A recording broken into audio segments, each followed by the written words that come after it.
Maraming paraan para makarating sa Tagaytay.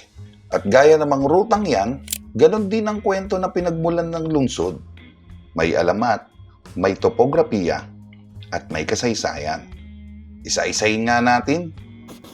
Una, mayroong urban legend na matagal nang ikinukwento ng mga taga roon. Noon daw ay may mag-amang nangangaso.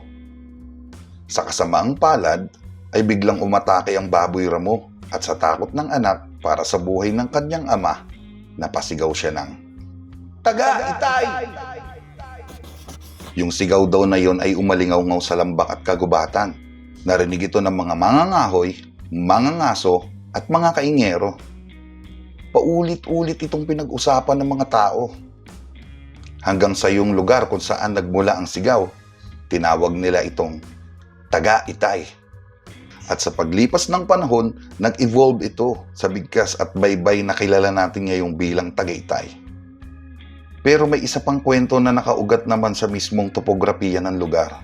Ang Tagaytay ay nasa ibabaw ng mahabang gulod, kaya naging ruta ito ng mga taong tumatawid mula sa karatig bayan. Dito nabuo ang salitang Mananagaytay, na ang ibig sabihin ay tumatawid sa mga gulod. Dahil na din sa ganoong katangian, naging strategic na himpilan at daanan ng Tagaytay noong panahon ng Rebolusyon. Dito nagpahinga ang mga revolusyonaryo, dito sila nagplano, at dito sila nagtago.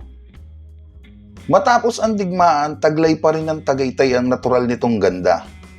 Unti-unti itong umunlad at may mga nagtayo ng mga weekend houses, retreats, at resting spots.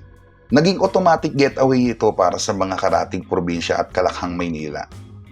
Kalaunan, noong June 21, 1938, formal na itong ginawang chartered city sa pamamagitan ng Commonwealth Act No. 338 na pinirmahan mismo ni Presidente Manuel L. Quezon. Ito ang Tagaytay.